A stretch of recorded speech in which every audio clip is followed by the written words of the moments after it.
Now, in general, when you're populating an aquarium, where you start is not necessarily where you finish.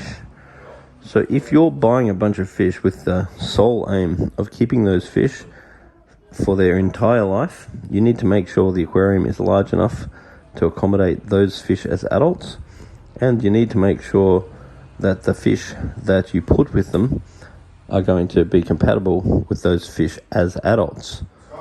Now, the other thing to consider is that many fish actually grow bigger in an aquarium than they do in the wild, so just bear that in mind. Now, that isn't a reality for most people, because most people will get an aquarium, they'll mix a whole bunch of fish, they'll make their tank look good, and for about a year, they'll love their tank.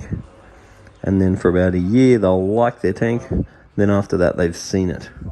So sometimes one of the best things to do after a couple of years is to gut your tank, change all your decorations, and change all your fish.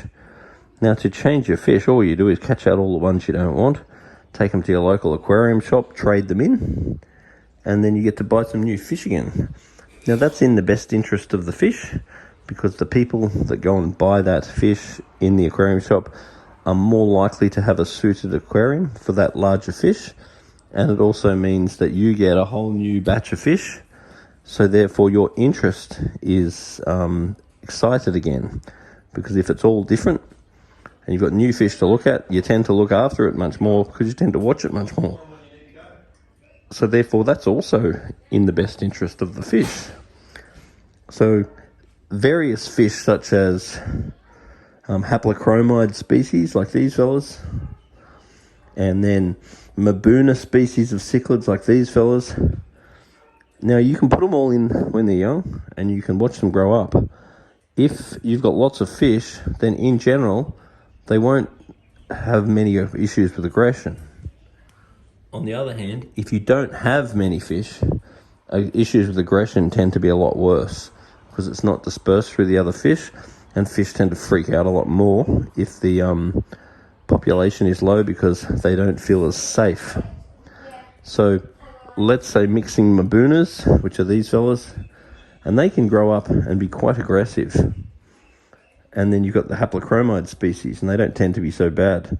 So in theory, you could easily say don't mix them, because one is aggressive and the other one is not aggressive. And in some circumstances, that's sound advice. But also, when you get an adult haplochromide and put it with an adult Mabuna, the chance of them getting along is actually much lower. Whereas if all of these fish grow up together, then usually they can sort out any differences they've got while they're young, and they grow up and just get used to each other and learn to navigate each other, and they tend to get along absolutely fine.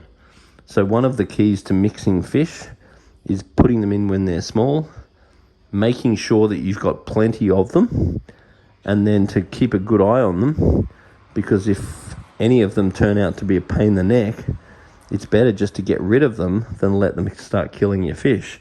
For example, this fella here, he might grow up with a lovely temperament, but then again, he might grow up and be a real bastard. And then this guy here, they normally grow up with a really nice temperament, but you might just get a real bastard. So therefore, you don't have to worry too much about the fish if you're letting them grow up together. You just got to keep an eye on them. And then if you see behaviour that you don't like, you got to vote them off the island to encourage good behaviour. Anyway, don't forget to subscribe to this channel.